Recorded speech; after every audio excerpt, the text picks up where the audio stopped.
Calpurnia! Peace ho, Caesar speaks. Calpurnia! Here, my lord. Stand you directly in Antonius' way when he doth run his course. Antonius! Caesar, my lord. Forget not in your speed, Antonius, to touch Calpurnia, for the elders say, the Baron, touched in this holy chase, shake off their sterile curse. I shall remember. When Caesar says do this, it is performed. Let no ceremony out. Caesar! Ha! Who calls? Bid every noise be still. Peace yet again. Who is it in the press that calls on me? I hear a tongue shriller than all the rest. Cry Caesar! Speak, Caesar is turned to hear. Beware the eyes of March! What man is that? A soothsayer bids you beware the eyes of March. Set him before me. Let me see his face. Fellow, come from the throng. Look upon Caesar. What sayest thou to me now? Speak once again. Beware the eyes of March! He is a dreamer. Leave him be. Will you go see the order of the course? Not I. I pray that you do. I am not gamesome. I do lack some of the quick wits that are with Anthony.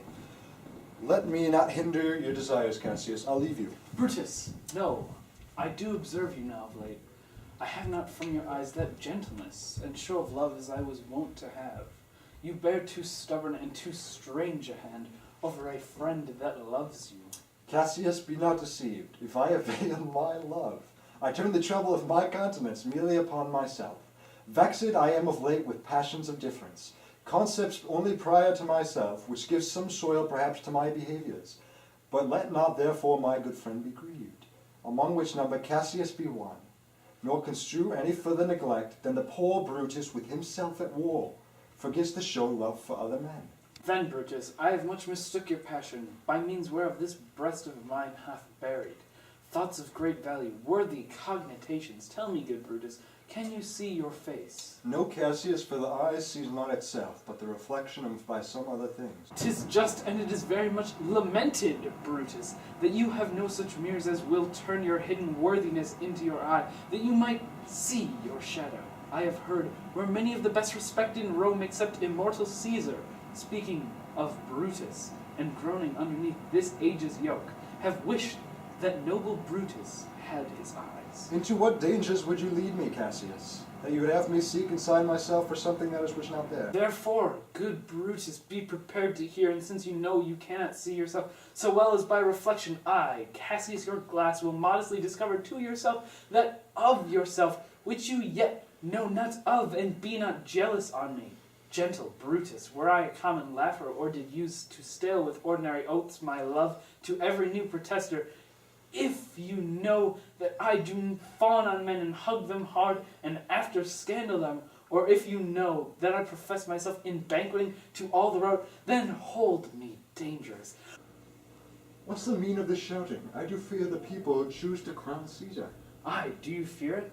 Then must I think that you would not have it so. I would not, Cassius, yet I love him well. But wherefore do you hold me here so long? What is that you do impart of me? If it be aught towards the general good, set honor in one eye and death in the other, and I will look on both indifferently. Yet, for the gods, let me so speed my love, the name of honor, than I do death.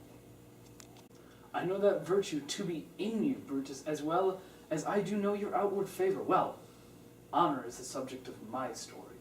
I cannot tell you what you and the other men think of this life, but for my single self, I had as lief not be as long as live to be in awe of such a thing as I myself. I was born free as Caesar, and so were you. We both have fed as well, and we can both endure the winter's cold as well as he.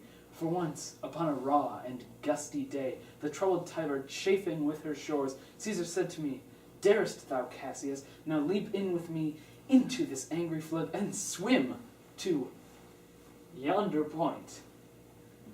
Upon the word, accounted as I was, I plunged and bade him follow. So indeed he did. The torrent roared, and we did buffet it with lusty sinews, throwing it aside and stemming it with hearts of controversy. But ere we could arrive the point proposed, Caesar cried, "Help me, Cassius, or I will sink!" As Jupiter, our great ancestor, did the flames of Troy upon his shoulder, the old Anchises bear, so from the waves of Tiber did the tired Caesar, and this man is now become a god? and Cassius is a wretched creature and must bend his body, if Caesar carelessly but nod on him. He had a fever when he was in Spain, and when the fit was on him, I did mark how he did shake. 'Tis true this god did shake. His coward lips did from their colour fly, and that same eye whose bend doth awe the world did lose its lustre. I did hear him groan, aye, and that tongue of his that bade the Romans mark him and write his speeches in their books. Alas, it cried, give me some to drink, Titinius. As a sick girl, ye gods, it doth amaze me, a man of such feeble temper should so get the start of the majestic world and bear the palm alone. Another general shout. Yes, yes. I do believe it's some new honors heaped upon Caesar. Why, man, he doth bestride the narrow world like a colossus, and we, petty men, must walk under his huge legs and peep about to find ourselves dishonorable graves. Men at some time are masters of their fates. The fault, dear Brutus, is not in our stars, but in ourselves, that we are underlings. Brutus and Caesar, what should be in that Caesar? Why should that name be sounded more than yours? Write them together. Yours is as fair a name. Sound them. It doth become the mouth as well. Weigh them, and it is as heavy. Conjure with them. Brutus will start a spirit as soon as Caesar. Now, in the names of all the gods at once, upon what meant doth this our Caesar feed? That he is grown so great. Age, thou art shamed. Rome, thou hast lost the breed of noble bloods, and when thereby in age since the great flood, but it was farmed more than with one man. When could they say, till now, that talked of Rome, that her wide walls encompassed but this man? Now it is Rome indeed, that room enough, when there is in it but one only man. Oh, you and I have heard our father say, there was a Brutus once that would have brooked the eternal devil to keep his state in Rome as easily as a king. That you do love me, I am nothing jealous. But what you would work me to, I have some aim. How I have thought of this in these times, I shall recount hereafter for the present. I would not, with the love I might entreat you, be any further moved. What you have said, I will consider. What you have to say, I will with patience hear, and find time, both meet and here, to answer these things of high things. Till then, my noble friend, chew upon this. Brutus had rather be a villager than to repute himself a son of Rome, under these hard conditions, as this time is like to lay upon us. I am glad that my weak words have struck, but thus much show of fire from Brutus. The games are done. Caesar's returning. As they pass by, pluck Casca by the sleeve, and he will, after this sour fashion, tell you what hath preceded. Worthy note today. So, but look you, Cassius, the angry spot doth glow on Caesar's brow, and the rest look like a chidden train. Calpurnius' cheek is pale, and Cicero looks with such ferret and such fiery eyes, as we have seen him in the Capitol being crossed in conference by some senators. Casca will tell us what the matter is. Antonius, Caesar? let me have men about me that are fat, sleek-headed men, and such as sleep o' nights. Yon Cassius has a lean and hungry look. He thinks too much. Such men are dangerous. Fear him not, Caesar. He's not dangerous. He is a noble Roman, and well given. Would he were fatter, but I fear him not. Yet, if my name were liable to fear, I do not know the man I should avoid. So soon as the spare Cassius, he reads too much. He is a great observer, and he looks quite through the deeds of men. He loves no place as thou dost, Antony. He hears no music. Seldom he smiles, and smiles in such a sort as if he mocked himself and scorned his spirit, that could be moved to smile at anything. Such men as he be never at heart's ease, while they behold a greater than themselves, and therefore are they very dangerous. I rather tell thee what is to be feared than what I fear, for always I am Caesar. Come at my right hand, for this here is death, and tell me truly what thou think of him.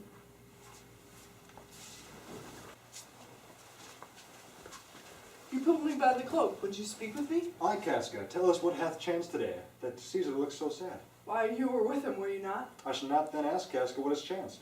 Why, there was a crown offered to him, and being offered to him, he put it by with the back of his hand thus, and then the people fell shouting.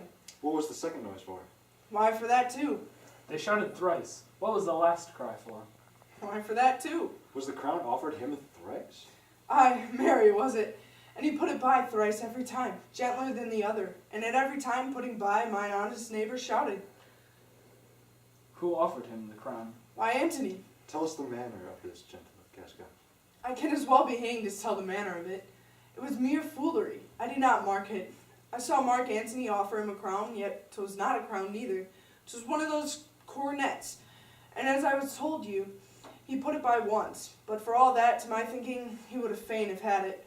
Then he offered it to him again, and then he put it by again, but to my thinking, he was very loath to lay his fingers off of it. And then he offered it the third time. He put it by the third time, and as still as he refused it, the rabblemen hooted and clapped their chapped hands and threw up their sweaty nightcaps, and uttered such a deal of stinking breath because Caesar refused the crown that it had almost choked Caesar, for he swooned and fell down at it. And for mine own part, I durst not laugh for fear of opening my lips and receiving the bad air. But soft, I pray you, what did Caesar swoon? He fell down in the marketplace and foamed at the mouth and was speechless. Ah, 'tis very like, he has the falling sickness. Caesar hath it not, but you and I, and honest Casca, we have the falling sickness. I know not what you mean by that, but I am sure Caesar fell down. If the Tagride people did not clap him and hiss him according as he pleased and displeased them, as they used to do the players in the theater, I am no true man. What said he when he came upon himself?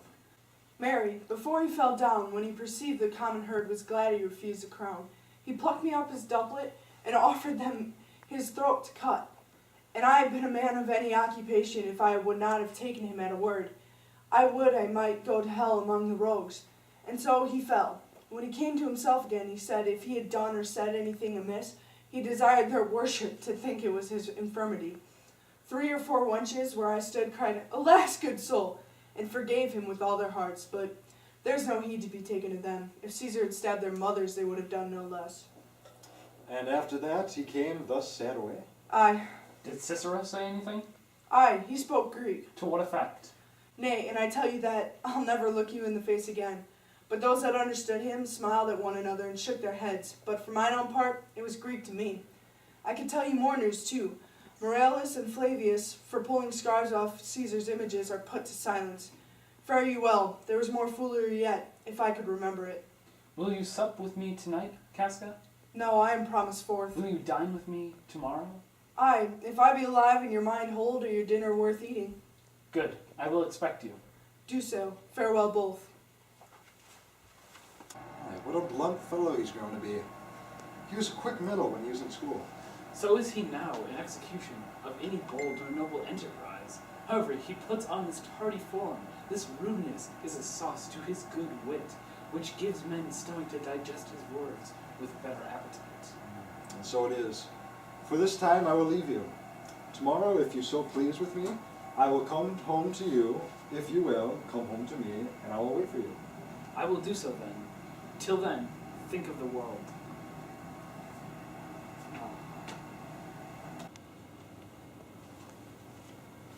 Well, Brutus, thou art noble yet, I see. Thy honorable metal may be wrought from that it is disposed. Therefore it is meet that noble minds keep ever with their likes.